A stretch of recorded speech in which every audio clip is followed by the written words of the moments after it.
Good morning, Shakopee. I hope you missed me. I know I missed being here. It's been a while since we've done one of these broadcasts, but it's a morning fit for a good morning Shakopee. I'm looking out my window watching the rain come down. That's a wonderful sight because we need to freshen up things a little bit around here. Get some of those flowers popping, those trees budding, and those lawnmowers mowing. Well, there's always a downside. I hope you got your cup of Morning Joe with you this morning, bunker buddies. I'm drinking some Cameron's. What is it this morning? Oh, it's Donut Shop. Donut Shop by Cameron's, my Keurig coffee maker, one of my local baristas. I'm shopping local, going to the other room to make my Keurig. But speaking of shopping local, there are some local coffee places open. You can go to Starbucks and Caribou, and the new Sip and Sit downtown is open. Coffee, tea, etc. Coffee, tea, cream. CTC, that's it. Boy, I don't know why that one just doesn't roll off the tongue, but CTC is open too. And they've actually got a nice new coffee menu and some new things. So stop by and see Ryan and the gang over there, and tell them Pastor Craig sent you. It won't get you a discount. It might get you a smile, or it might say, "What?" But anyways, it's worth it. So I want to thank everyone that has been helping out with the Shakopee food distribution. COVID-19 Help has been partnering with Esperanza, a Ministry of New Creation, along with a lot of partnering agencies, Cub Foods, the Lions Club, St. Francis, all kinds of agencies have been partnering with us and helping us in this time. And we want to thank them for their support and let them know that we will continue. At this point, we are officially set to continue through May, let me double check the date, May 23rd. We are set at this point to go that long, and we will see what the future holds for that. We do need some volunteers, as always. Volunteers are needed. A big spot, we need volunteers. We have a crew that comes Friday and sorts food. We have a crew that comes early Saturday morning, unloads the truck, gets the lines ready to go. Those are pretty well filled.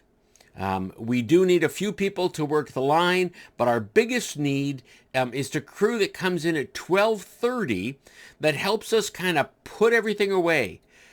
Take the tents down, wrap up the rest of the food, stack the pallets, just kind of get the place back together and prepped for the next food distribution. So if you're available to help us from 12:30 to 2:30, right here, there it is, ncshakopee.org. Just click the volunteer link and you can sign up to be a volunteer and help us with that food distribution. So please go ahead and do that. We've had a few folks write into us and tell us what coffee they're drinking. And some of you are drinking some weird brews out there, weird stuff. And there are a few of you that aren't drinking coffee at all. Some of you are drinking tea. I mean, I've heard of it. But I thought that was part of why we left England. Wasn't there this whole Boston Tea Party thing where we said, we're Americans, we don't drink tea? Something like that. I don't know. History's been a long time ago for me, but I'm a coffee drinker. So thanks, Cameron's, for being the local roaster here in town and for making some good coffee for us to drink in our morning chats. Speaking of our morning chats, I want to encourage everyone out there this morning that, we're going to get through this. Everybody says it, and it's true. We really are going to get through this. There's a prayer in the Bible, comes from Habakkuk. And Habakkuk was living at a time when things were not all that great. Their capital city, Jerusalem, had been destroyed. They had been in captivity for quite a while. They're now coming out of captivity. They're trying to kind of rebuild as a nation. And listen to the situation that he's in. He has this whole prayer, and the prayer kind of says, remind us, God, of who you are, right? Of all the stuff you've done in the past, so that we can really rally around you. And then he says these words. Listen to this. This is really interesting.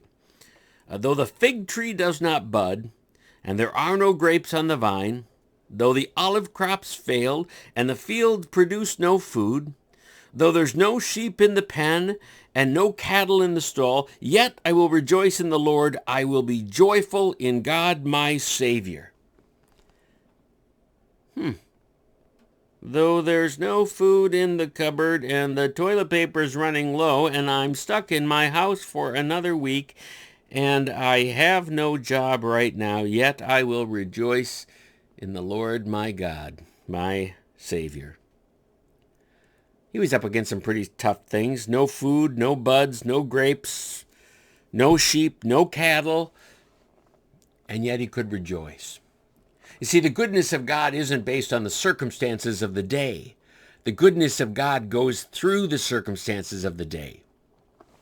In Romans 8, he reminds us, I will work all things together for the good of those who love him. All things work together for the good. Doesn't mean that everything is always good. It doesn't mean that everything is always safe, but it means that God takes everything and he uses it. I hope you're being safe. I hope you're staying safe. I hope you're being safe for others. That includes wearing a mask. If you don't know what a mask looks like, because I've seen some folks around town, apparently not everybody knows what a mask looks like. Well, this is one. It's a mask. You put it on like this, and it makes you talk a little funny. But, it's kind of nice, especially in these days, because it can remind those of us with glasses, it can remind us of winter, right? If we're getting too warm, put the mask on, and as you breathe, your glasses fog a little bit, and it gives you that whole just in off the ice feel as your glasses steam up. So it's kind of a cool thing, There are other masks too. You can get these little surgical buddies here, that look like this. Those form-fitting ones, those are some handsome masks too. You can puff those out and wear those. But let's wear these when we're going shopping, going to the grocery store. Stopping by to buy the host of Good Morning Shakopee a coffee. Wear your mask. See, we even get to play games with them on our glasses. There's all kinds of good stuff going on. Well, I hope you're having a good day. I hope you have a better afternoon. And I hope you'll join me again the next time I do this. It might be tomorrow. Who knows? I might get in a weird mood because, I get in weird moods once in a while. And I might even do a Good Morning Shakopee some afternoon or evening just because I can. And let's face it, when we're in home lockdown like this, we really don't know what time it is. I'm not even sure what day it is. So it's okay. We're all in this together. And by the way, another little public service that we provide here in case you don't know what day it is. It's right. Where is it? Oh, there it is. April 28th. That's the date. So, if you need to write that down in your journal that you survived another day, April 28th. That's the day. Well, for all of us here at Good Morning Shakopee, the cast and crew, the screenwriters, the producers, the camera holders, the gaffers, I don't know who all the people are that are working on behind the scenes on this day. It's got to be huge. But for all of us here, I want to say you have a great morning. And I'll see you next time that we get together. So, Good Morning Shakopee. Have a great day. And share this with your friend, especially the one that puts all those weird things on your feed, like, tell me the 12 things that you ate yesterday that start with the letter J, right? Share this with them. All right. That's it. I'm done. No, really, I'm done. Goodbye.